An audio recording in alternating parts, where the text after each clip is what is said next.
Navigating the Indian election in the political world ain't that easy. Play your cards right, do what you must to win in Kursi.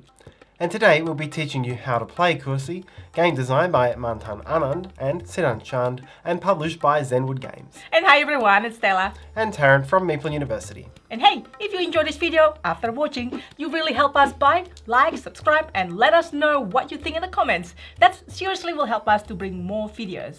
Alright, now let's get to the classroom. In Kursi, the elections are upon us.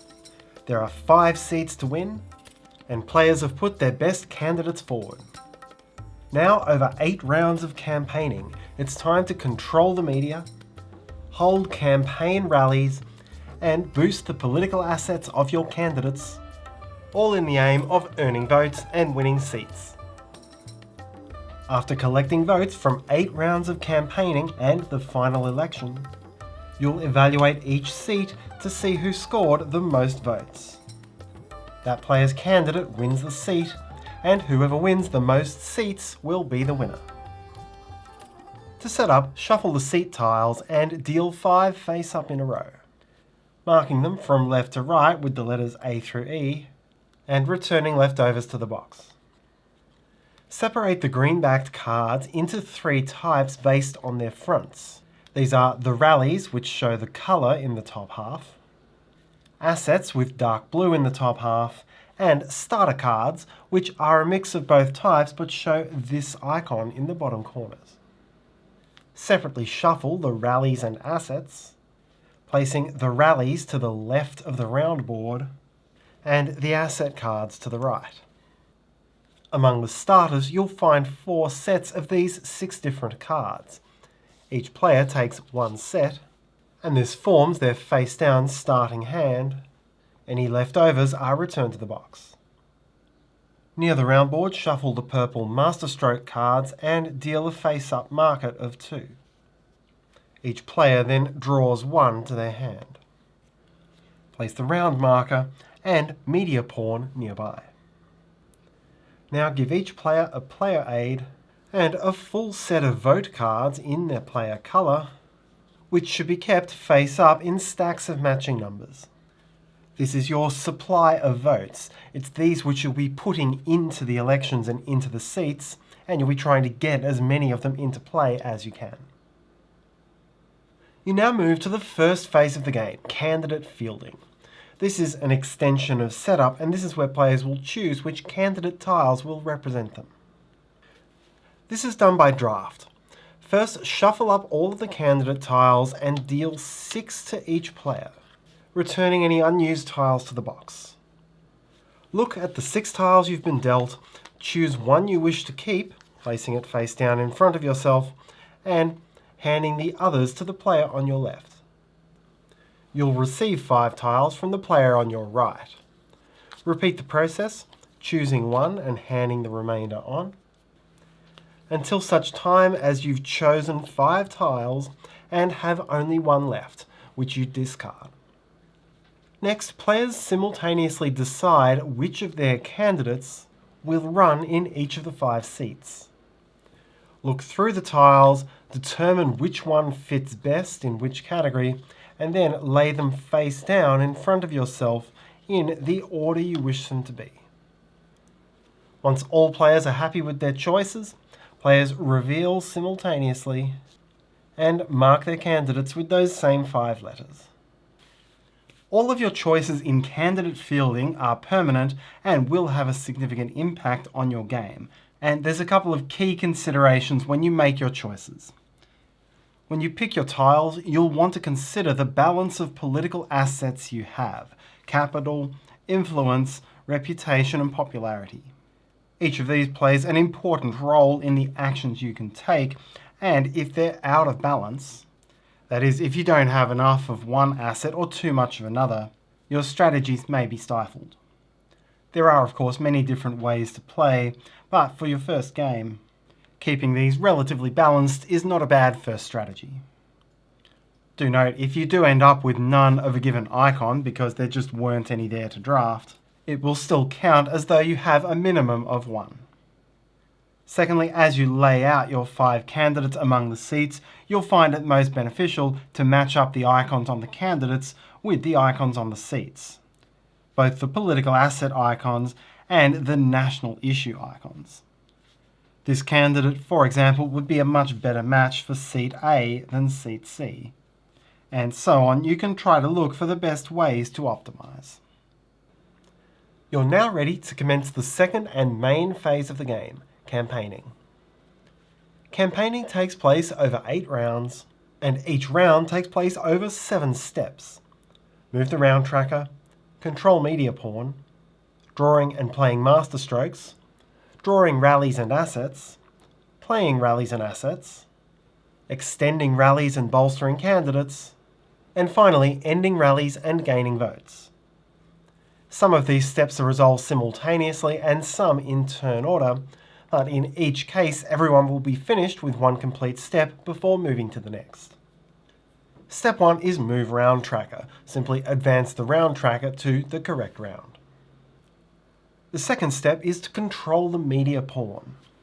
During any election, you want the media on your side. They can help you out. And in Kursi, whoever has this token is the first player and gets some other benefits. The media will support whichever player is most popular, and that's represented by this purple P popularity icon. Whichever single player has the most popularity gets the media pawn. In the first round, this will just be on your 5 candidate tiles, but in subsequent rounds it will include popularity on any asset cards you've tucked under your candidates. If there's a tie for popularity in the first round, then the tie is broken by the player with the most popularity on their rightmost candidate, continuing from right to left until the tie is broken as necessary. While if there's a tie in any round other than the first, it's the player who had the media pawn in the previous round who chooses how the tie is broken, with the restriction that the player cannot hang on to it themselves. In other words, if there's a tie, the pawn will always change hands. The only way to keep the pawn between rounds is to have strictly the most popularity of any player. The third step is Draw and Play Masterstrokes. Whoever controls the media may draw 1 new Masterstroke to hand, either from the 2 face-up or from the top of the deck. Replenish any empty space in the market, and reshuffle the discards to form a new deck as needed. Then, all players who have at least 1 Masterstroke card may optionally play 1. Players declare their intentions simultaneously, choosing their card if they wish to and placing it face down on the table. Then, beginning from the player with media control, each player takes a turn to reveal and resolve their declared cards. Some have an immediate effect, and some have an effect which persists throughout the round. Either way, resolve it and then discard the card. There are also some cards which specifically target another player. These cards show this icon in the top corner, and this signifies that whoever has media control in this turn is immune to that effect, another benefit of having this control. The fourth step is Draw, Rally and Asset cards, and players resolve this simultaneously. Count up the total number of orange capital icons you have across your candidate tiles and assets, and draw 1 rally card into your hand for each capital. Similarly, count up all of your blue influence icons and draw 1 asset card to your hand for each of those. The correct deck to draw from is shown with this icon, and if a deck is ever empty, shuffle its relevant discard pile. During this step of your turn, there is no hand limit. You can hold as many cards as you want. But be aware that you will need to be down to 10 cards by the end of the round. If you have none of a given icon, you still get to draw 1 card from the relevant deck. Here I would gain 2 rallies and 1 asset.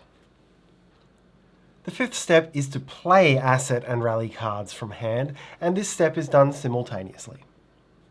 Count up your candidate's total number of brown reputation icons. This is the maximum number of cards you're allowed to play.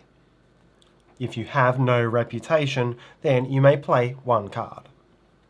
For each card you play, choose the card, place it face down below the candidate you'll be playing it for. You can play any number of cards for the same candidate if you wish. Once everyone has chosen which cards they'll play, move on to step 6. This is called extend rallies and bolster candidates, and fundamentally it means to resolve the cards you've just chosen to play. All players reveal their chosen cards simultaneously. Each rally card you're resolving is added to that candidate's rally. This is a column of cards placed above the candidate. Simply stack the cards into the rally column. A rally can be as large as you want, and while it's often beneficial to have matching icons, you don't have to. Then for each asset card you've played, you must pay an additional cost by discarding the number of rally or asset cards from your hand based on what's printed at the top of the card. Now slot that asset underneath the candidate and its icons will become available to you from the next round onwards. There's no limit to how many assets a single candidate may have.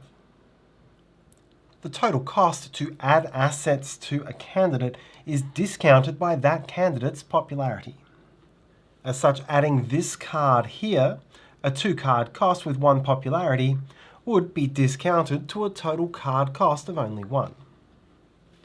Each popularity icon discounts only once per turn and doesn't start providing its own discount until the subsequent round. As such, playing these 2 cards here is a 6-card cost discounted by 2 to a total of 4, and would mean that this candidate has a 4-card discount on subsequent assets. The 7th and final step is to end rallies and gain votes. In this step, each player takes 1 turn, starting from whoever has media control and going clockwise.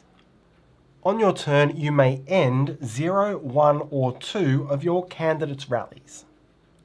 When you end a rally, first choose one of the 3 national issues, that is, red economy, green development, or blue welfare, for which you have at least 1 card in that rally. Count up the total number of that issue's icon which you have in that rally, and on that candidate, both on the tile and any bolstered cards underneath, and on that candidate's seat tile. So if I closed Rally A on green development, I would have 1, 2, 3, 4 issues icons. If I closed it on red economy, I would have only 1. However many icons you have in the issue that you chose, you now gain that many votes in that seat. Take positive vote cards in your colour that add up to the number of votes you've just earned, and slot them underneath the seat. Your cards are limited, and if you can't make the exact amount, then make the next amount lower that you can meet. Next, count the number of cards you have in the rally that you're closing. This time the icons don't have to match anything. Regardless of what icon I chose for this rally, I would now be closing it as a 3-card rally. You now gain all the rally end benefits that you qualify for based on the size of that rally. So if it were a 2 or 3 card rally, I would get the bottom benefit. A 4 or 5 card rally would give me both the bottom and second benefit, and so on up to a possible 8 card benefit. To be clear, these are cumulative benefits. If I ended an 8 card rally, I would get all 4 of these benefits. The 2 card benefit is to bolster your candidate with a card showing this icon. If there are any such cards in the rally you're ending, and it will show the icon both on the white panel and in the top left corner, then you may take exactly one of those cards and slot it underneath that candidate. The 4 card benefit is to take a -2 vote scoring card from any other player and slot it underneath the seat of your choice. The 6 card benefit is to add one of the face-up Masterstrokes to your hand. And when closing an 8 card rally, in addition to the other benefits, you gain 2 extra votes on that seat. So here, if I were closing it in green, I would get a total of 6 votes instead of 4. After you've resolved all of a rally's benefits and closed it off, discard the remaining cards to the rally discard pile. You may close 0, 1 or 2 rallies on your turn. Any rallies you don't close remain in play and will carry over to subsequent rounds. To finish, check the number of asset and rally cards in your hand. The Masterstrokes don't count towards your hand limit, and at this point you may have no more than 10 in hand. If you have more than 10, discard down to 10. Once everyone has had a turn to end rallies, you'll move on to the next round. Once 8 rounds of campaigning are complete, you'll move on to the third and final phase, elections and results. If you still have any unended rallies, simply discard the cards. They play no further part in the game. Now, across each of the 5 seats, you'll resolve the election. Each of the seats has 2 icons it's looking for in the election, one national issue and one of the asset statistics. For each player's candidate in that seat, count up the total number of those 2 icons which the candidate has. So here, this player has 4, this player has 2, 2 and 3. The player with the most icons gets to add votes equal to the number in the lower right corner of the seat tile to that seat. If there's a tie, then split the votes between the players evenly, rounded down. Finally, players count up their total number of orange capital icons, and the player or players who have the most get to add 3 bonus votes to a single voting pile. Now it's time to count the votes and resolve the election. In each seat, look through all of the vote cards which have been placed and count up each player's total votes, including deducting any negative votes which were placed. The player who has the most votes in a seat wins that seat and marks it with one of their cards. If the votes are tied in any seat, then check which player's candidate has the most matching icons for that seat's national issue. Whoever has the most breaks the tie, and if it's still a tie, then nobody wins the seat. After counting the votes in all seats, whichever player won the most seats wins. In the event of a tie, whichever tied player won the leftmost seat breaks the tie. And that's how to play Kursi. Thanks so much for watching. Please like, subscribe, let us know what you think and share this video if you enjoyed, and hope you have a great day. See you next time.